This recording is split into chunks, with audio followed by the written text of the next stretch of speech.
Saitama, también conocido como el Calvo con Capa, un personaje capaz de vencer a cualquier enemigo con solo un golpe. Un héroe tan ridículamente poderoso que ni siquiera las amenazas capaces de destruir ciudades, continentes o planetas representan un desafío real para él. Un personaje cuya fuerza es tan absurda que la propia serie tuvo que convertirla en un chiste. Y sin embargo, lo más absurdo de Saitama no es su poder, sino cómo lo obtuvo. Con 100 flexiones, 100 sentadillas y 100 abdominales. Luego correr 10 kilómetros y hacerlo todos los días. La primera vez que escuchamos esto, casi todos pensamos exactamente lo mismo. Está mintiendo, está ocultando algo. Tiene que existir una explicación secreta.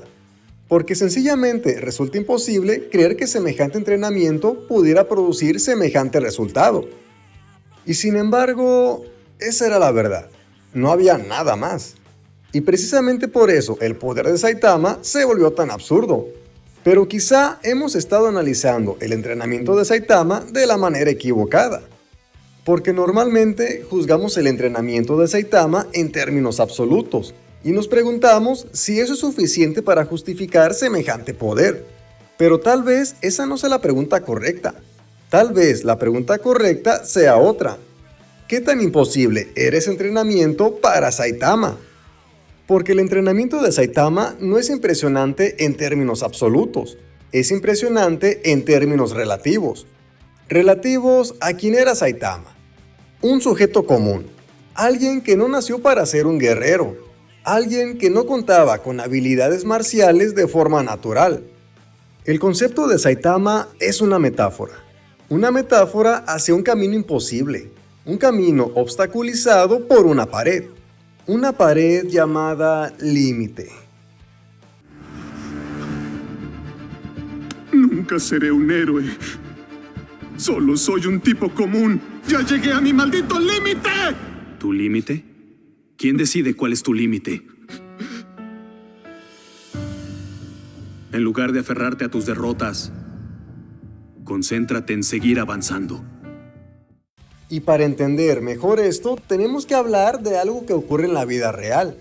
Durante mucho tiempo se pensó que la inteligencia era una sola capacidad general, pero con el paso del tiempo surgieron teorías que planteaban algo diferente. La idea de que las habilidades humanas no se distribuyen de la misma manera en todas las personas, porque algunos poseen una facilidad extraordinaria para las matemáticas, la música, el deporte o para comprender a las personas y liderar grupos. No todos nacemos con las mismas fortalezas, no todos partimos desde el mismo punto, y eso no significa que unas personas sean superiores a otras. Significa que el talento natural está distribuido de forma diferente. Seguramente todos conocimos a alguien así. Ese compañero que parecía terrible para la escuela, pero que tenía una capacidad natural para liderar. O aquel estudiante que parecía comprender las matemáticas sin esfuerzo, mientras los demás pasaban horas intentando entender el mismo problema. O simplemente aquella persona que parecía haber nacido para cantar. Y es que el talento no elimina el esfuerzo, pero sí modifica cuánto esfuerzo cuesta avanzar. Y precisamente de ahí nace la metáfora de Saitama. Porque mientras otros protagonistas son presentados como elegidos, prodigios o genios naturales, Saitama parece ser exactamente lo contrario. Entonces, ¿qué era Saitama? Porque no parece pertenecer al grupo de personajes con habilidades especiales, como por ejemplo Suiryu, un prodigio marcial, Garou, un monstruo del combate capaz de adaptarse y evolucionar en plena batalla, Genos, el cual posee mejoras tecnológicas que llevan sus capacidades mucho más allá de las humanas, o Tatsumaki, la cual nació con uno de los poderes psíquicos más extraordinarios de todo el mundo. Pero Saitama no era especial. Era simplemente un tipo común, y quizá esa sea la parte más importante de toda su historia. Porque cuando alguien no posee talento extraordinario, solo le queda una cosa para seguir avanzando: un propósito. Una razón tan fuerte que le permita continuar incluso cuando todo lo demás le dice que se detenga. Y para Saitama, esa razón tenía un nombre: ser un héroe. Y es que si observamos las 3 temporadas del anime, cada una nos ha dejado algo sobre el poder de Saitama. En la primera se nos presenta el entrenamiento de Saitama en sus propias palabras, y en la tercera se revela que el motivo por el que ha logrado semejante poder es que logró romper su limitador. Pero la segunda nos deja algo bastante interesante, y aquí es donde entra Suiryu, porque en realidad Suiryu no existe para hablar de fuerza, sino que existe para contrastar la filosofía de Saitama.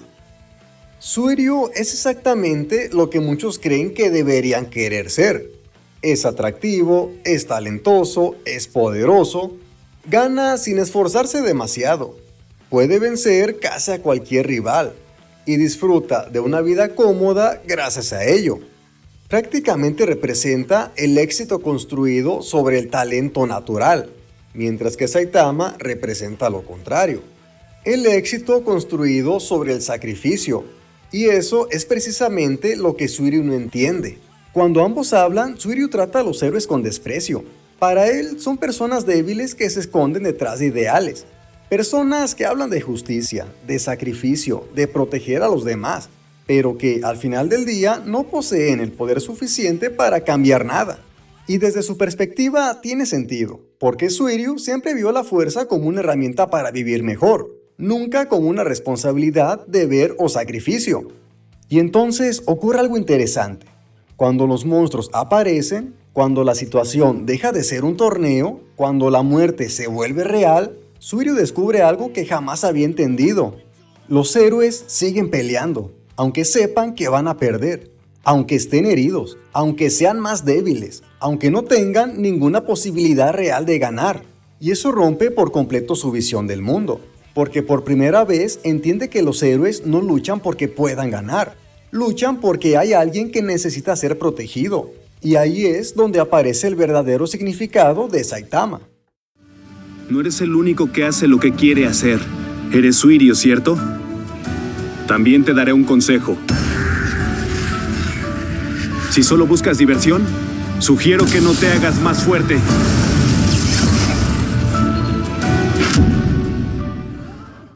Porque Saitama no entrenó para convertirse en el más fuerte, entrenó para convertirse en un héroe. Y esa diferencia es enorme. Porque alguien que busca dinero abandonará cuando el esfuerzo deje de ser rentable. Alguien que busca fama abandonará cuando nadie lo reconozca. Alguien que busca diversión abandonará cuando deje de ser divertido. Pero alguien que persigue una convicción puede seguir avanzando incluso cuando no obtiene nada a cambio.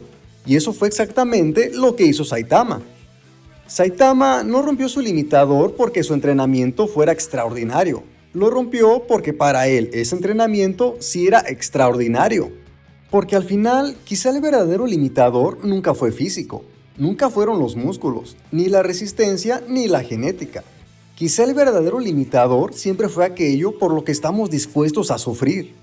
Porque la mayoría de las personas abandona cuando el esfuerzo supera a la recompensa, cuando el dolor supera a la comodidad, cuando el sacrificio deja de tener sentido, pero Saitama siguió avanzando. No porque fuera el más talentoso o fuerte, sino porque creía en algo, creía en lo que significaba ser un héroe. Y fue precisamente esa convicción la que le permitió soportar un cambio que para alguien como él parece imposible. Por eso Saitama no representa al prodigio o al elegido, representa algo mucho más raro. La posibilidad de que una persona completamente ordinaria sea capaz de superar aquello para lo que aparentemente no nació. Y quizá por eso su historia sigue resultando tan poderosa. Porque detrás del héroe capaz de derrotar a cualquier enemigo de un solo golpe, siempre estuvo un hombre común que se negó a aceptar dónde terminaban sus límites.